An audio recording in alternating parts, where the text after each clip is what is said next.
രാജ്യത്തിന്റെ സുരക്ഷയും ഒപ്പം അഭിമാനവും വാനോളമുയർത്തിയ ഓപ്പറേഷൻ സിന്ദൂറിന്റെ ഒരു പുതിയ ഏടാണ് കഴിഞ്ഞ ദിവസം രാജ്യം കണ്ടത്. ഓപ്പറേഷൻ സിന്ദൂറിൽ ഒരു കൊച്ചുകുട്ടിയുടെ ധീരത വാനോളമുയരുമ്പോൾ 140 കോടി ജനം ആ കുട്ടിക്ക് പിന്നിൽ അണിനിരക്കുന്നു, കൈയടിക്കുന്നു. സേന ആ കുട്ടിയുടെ വിദ്യാഭ്യാസ ചെലവ് ഏറ്റെടുക്കുന്നു. പഞ്ചാബിലെ താരാവാലി ഗ്രാമത്തിൽ പാക് പട്ടാളത്തിനോട് പൊരുതി നിന്ന ഇന്ത്യൻ സൈനികർക്ക് അപകടകരമായ സാഹചര്യത്തിൽ വെള്ളവും സ്നാക്സുകളും മറ്റും എത്തിച്ചു നൽകിയ 10 വയസ്സുള്ള ഒരു 4ാം ക്ലാസ്സുകാരന്റെ വാർത്തയാണ് ദേശീയ മാധ്യമങ്ങളിൽ അടക്കം വലിയ ചർച്ചയായി മാറുന്നത്.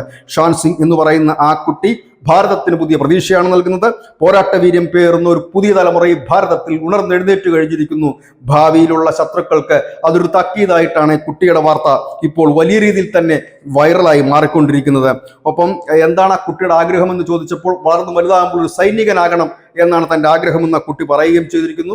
അതായത് ദുഷ്കരമായ ഇന്ത്യ പാക് ഇന്റർനാഷണൽ ബോർഡറിൽ രൂക്ഷമായ വെടിവെപ്പ് നടക്കുമ്പോഴാണ് ഫിറോസ്പൂർ ജില്ലയിലെ മാംഗോ ഗ്രാമത്തിലുള്ള ഈ കുട്ടി ചായയും പാലും വെള്ളവും ഐസും ലസ്സിയുമൊക്കെയായി പട്ടാളക്കാർക്ക് അടുത്തേക്ക് എത്തിയതും അവർക്ക് വേണ്ടിയുള്ള സേവനങ്ങൾ ചെയ്തതും. ഏതായാലും ആർമിയുടെ ഗോൾഡൻ ആരോ ഡിവിഷൻ ഈ കുട്ടിയുടെ എല്ലാ വിദ്യാഭ്യാസ ചെലവും ഏറ്റെടുക്കും.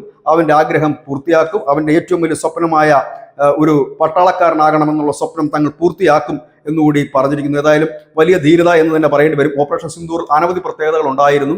ഇത് ചരിത്രത്തിൽ ആദ്യമായി തന്നെ നമ്മളുടെ വനിതാ ഓഫീസർമാരായിരുന്നു ഈ ഓപ്പറേഷൻ സിന്ദൂർ വിശദീകരിച്ചത്. അതായത് സ്ത്രീകളുടെ സിന്ദൂരം മായ്ച്ചു കളഞ്ഞ ഭീകരർക്ക് സ്ത്രീകൾ തന്നെ മറുപടി കൊടുക്കുന്ന മനോഹരമായ കാഴ്ച. ഇപ്പോൾ ഇതാ അതിലേക്ക് ഒരു കൊച്ചു കുട്ടിയുടെ സംഭാവന കൂടി കടന്നു വരുമ്പോൾ സ്ത്രീകളും കുട്ടികളും കൂടി നിറഞ്ഞാടിയതായിരുന്നു ഓപ്പറേഷൻ സിന്ദൂർ എന്ന് ഒരിക്കൽ കൂടി വെളിവാകുന്നു. News desk Malayalam.